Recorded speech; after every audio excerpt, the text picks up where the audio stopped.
Wah, pusing banget ya tadi belajar fisika. Mana gitu Pak Guru jelasinnya panjang banget lagi. Emang buat apa sih belajar fisika? Emang ada gunanya gitu di kehidupan? Paling kan cuma rumus-rumus doang. Mana merah banget lagi. Nyalain kipas dah.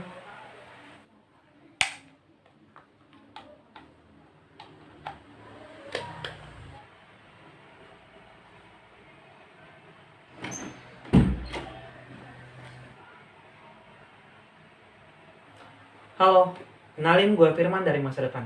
Hah? Masa depan? Lo nggak usah ngada-ngada deh. Gue serius, gue dari masa depan. Dan gue kesini buat ngomong sama lo. Gini ya, kalau lo emang dari masa depan, lo dari tahun berapa coba? Kalau dilihat pun muka kita tuh nggak jauh beda tau. Sekarang aja dunia lagi digemparkan sama yang namanya virus corona gitu. Mana sempat untuk buat mesin waktu. Ini teori konspirasi dari mana lagi? Gue nggak bisa jawab itu, tapi nanti lo bakal tahu sendiri kok jawabannya. Terus ngapain lo kesini?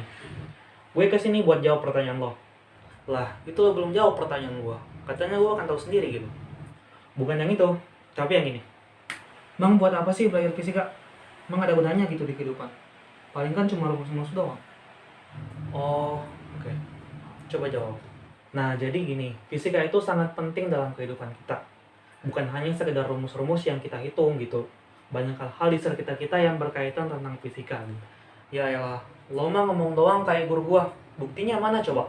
Ya bukti sederhananya lo sekarang bisa duduk dan gak melayang kemana-mana. Itu karena adanya gaya gravitasi bumi. Gravitasi itu nggak ada, gue penganut paham bumi datar. Lagian lo ngasih buktinya yang simpel amat. Coba kasih bukti yang lain. Oke, gue kasih yang agak ribet. Tadi lo ngapain?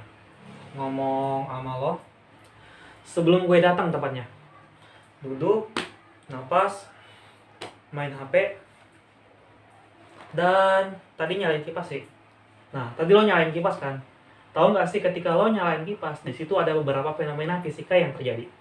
Hah? Masa nyalain kipas ada fisikanya? Ya makanya dengerin dulu.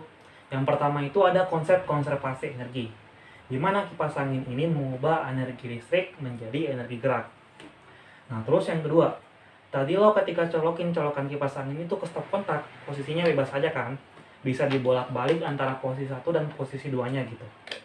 Nah, ini karena stop kontak itu dihubunginya ke PLN, yang dimana PLN ini, tipe arusnya ini yang dari PLN bertipe AC atau alternating current. Atau dapat juga kita artikan sebagai arus bolak-balik.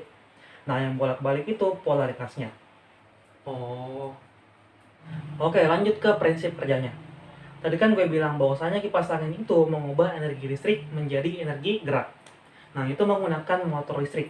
Jadi, di dalam kipas angin itu terdapat motor listrik. Nah, di dalam motor listrik ini terdapat dua komponen utama. Yang pertama itu ada kumparan. Kumparan ini terdiri dari lilitan-lilitan kawat yang kita atur agar dapat bergerak memutar di motor listrik. Terus ada magnet batang berbentuk U. Magnet U yang kita atur di dalam motor listrik itu agar tidak dapat bergerak. Nah, ketika kumparan ini kita aliri dengan arus listrik, maka si kumparan ini atau si lilitan kawat ini itu akan bersifat magnet, sebagaimana percobaan yang dilakukan oleh Hans Christian Ørsted. Nah, kita tinggal mengatur arah kutubnya agar sesuai dengan kutub-kutub magnet, utara-utara dan selatan-selatan.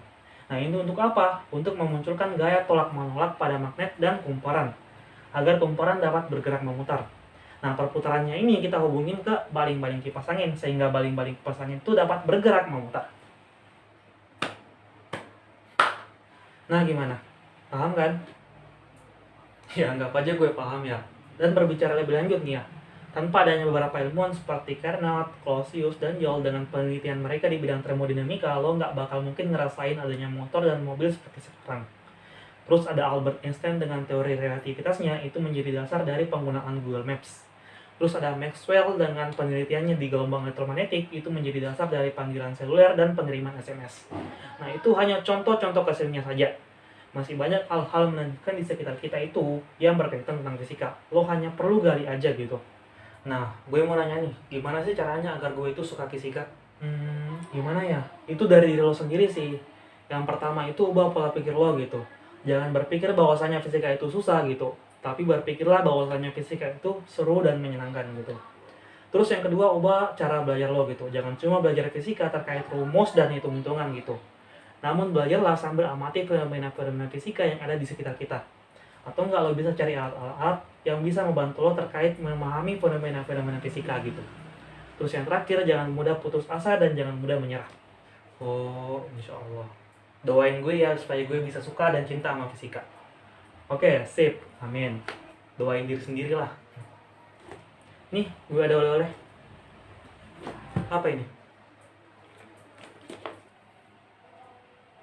Itu adalah kitab suci fisika. Oh, makasih ya. By the way, terakhir nih. Nah, gimana video tadi teman-teman? Saya berharap dari video tadi teman-teman semua dapat merubah cara pandang teman-teman terkait untuk apa sih kita belajar fisika dan bagaimana fungsi fisika dalam kehidupan kita. Mungkin cukup sekian dari saya. Lebih dan kurangnya mohon dimaafkan. Ingat, jangan lupa untuk selalu belajar. Like dan share video ini jika memang bermanfaat. Syukran. Assalamualaikum warahmatullahi wabarakatuh.